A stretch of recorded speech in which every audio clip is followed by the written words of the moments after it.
Locator. ठीक, लेकिन EPF जो होता है वो कंप्यूटर से सिस्टम से संबंधित नहीं है, क्योंकि ईपीएफ फुल फॉर्म क्या है, एम्प्लॉयज़ प्रोविडेंट फंड। ये एक टाइप का फंड होता है जो कि एम्प्लॉयज़ को दिया जाता है, तो ये कंप्यूटर से सिस्टम से संबंधित नहीं है।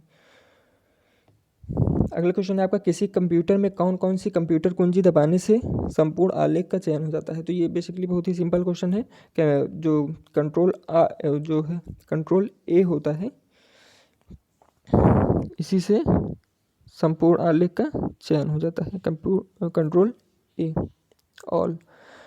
फिर अगला क्वेश्चन है, एक समान त्रुटि पता लगाने की कोड सीआरसी का पूर्ण रूप क्या है। इसका फुल फॉर्म पूछ रहा है। ऑप्शन है आपका cross reference check, circular reference check, या फिर cyclic redundancy check, cyclical redundancy check. तो यहाँ राइट आंसर आपका क्या हो जाएगा, साइक्लिक रिडेंडेंसी चेक, यानी सी आपका राइट आंसर हो जाएगा। तो ये फुल फॉर्म था। फिर नेक्स्ट क्वेश्चन चलते हैं, कौन सी कोटि BIOS को सर्वोत्तम परिभाषित करती है। ऑप्शन है आपका हार्डवेयर, मालवेयर, फॉर्मवेयर, यूटिलिटी। तो फॉर्मवेयर जो होता है वो BIOS को सर्वोत्तम परिभाषित करता है, फॉर्मवेयर। BIOS का फुल फॉर्म भी जान लीजिए आप, तो इसका फुल फॉर्म होता है बेसिक इनपुट आउटपुट सिस्टम। अगला क्वेश्चन है आपका, एक कुकी उपयोगकर्ता की वेब गतिविधियों के बारे में सभी जानकारी संग्रहित करता है, उपयोगकर्ता द्वारा बनाए गए सॉफ्टवेयर को संग्रहित करता है, उपयोगकर्ता द्वारा पासवर्ड संग्रहित करता है, या उपयोगकर्ता द्वारा प्रयोग की गई कमांड को संग्रहित करता है। तो यहाँ आपका राइट आंसर क्या हो जाएगा, यहाँ पर होगा आपका राइट आंसर उपयोगकर्ता की वेब गतिविधियों के बारे में सभी जानकारी संग्रहित करता है, कुकी से काम ये होता है। ये आपका राइट आंसर हो जाएगा। अगला क्वेश्चन है आपका, कंप्यूटर प्रणाली में निम्न में से क्या इनपुट डिवाइस का उदाहरण नहीं है। तो बेसिकली जो है, अगर आप लोग जो है जब 7th 8th या 9th में पढ़े होंगे, तो कंप्यूटर अगर उसमें रहा होगा तो ये जो है ये सब चीज़ें जो है उसमें मिली ही होंगी आपको। कंप्यूटर प्रणाली में निम्न में से क्या इनपुट डिवाइस का उदाहरण नहीं है। ऑप्शन है आपका कीबोर्ड, प्रिंटर, स्कैनर या माउस। तो यहाँ राइट आंसर आपका क्या हो जाएगा, इनपुट डिवाइस नहीं है पूछ रहा है, ध्यान दीजिएगा। तो कीबोर्ड तो इनपुट डिवाइस होता है, स्कैनर भी होता है, माउस भी होता है, लेकिन प्रिंटर जो होता है वह आउटपुट डिवाइस होता है, ये ध्यान दीजिएगा। तो यहाँ पर ये ध्यान दीजिए, यहाँ आपको मैं कुछ इनपुट और आउटपुट डिवाइस बता ही देता हूँ। तो जैसे इनपुट में क्या क्या हो जाता है, जैसे मान लीजिए स्कैनर तो हुआ ही, माउस हुआ ही, कीबोर्ड हुआ ही, ये तीनों तो यहाँ दिए ही हैं आपको। जैसे एक लाइट पेन होता है, लाइट पेन, उससे भी वो भी इनपुट डिवाइस होता है। बाकी सब 3-4 दिए ही हैं। आउटपुट में क्या क्या होता है ये ध्यान दीजिए, LCD, मॉनिटर, प्रिंटर तो यहाँ दिया ही है, और एक जो है प्लॉटर होता है, उसको भी आउटपुट डिवाइस कहते हैं। अगला क्वेश्चन है आपका, निम्न दिए गए विकल्पों में से उस विकल्प को चुनिए जो भिन्न है, जो और तीनों से अलग हो। ऑप्शन है आपका लिनक्स, गूगल, विंडोज़, iOS। तो यहाँ पर जो गूगल होता है वह अलग है अन्य सभी से, क्योंकि यह एक सर्च इंजन है। बाकी तीनों क्या हैं, ऑपरेटिंग सिस्टम है, OS है। ये तीनों जो है OS हैं, और गूगल जो होता है वह एक सर्च इंजन होता है। तो ये ध्यान दीजिएगा। अगला क्वेश्चन है आपका, कंप्यूटर प्रणाली में ALU का तात्पर्य क्या है। ये क्वेश्चन बहुत बार जो है कई एग्जामों में भी पूछा गया है और पूछा जाता रहता है लगातार। तो इसका फुल फॉर्म बताना है आपका, अरिथमेटिक लॉजिकल यूनिट, अरे लॉजिकल यूनिट, लॉजिक यूनिट, या फिर एप्लीकेशन लॉजिक यूनिट, या फिर ऑल ड्राइव लॉजिक यूनिट। इसका सिंपल सा क्वेश्चन आंसर है अरिथमेटिक लॉजिकल यूनिट। तो आज की ये पहला प्रैक्टिस सेट था, कल इसका जो है सेकेंड प्रैक्टिस सेट आएगा। अगर वीडियो आपको पसंद आई हो तो लाइक, सब्सक्राइब और शेयर कीजिए। धन्यवाद।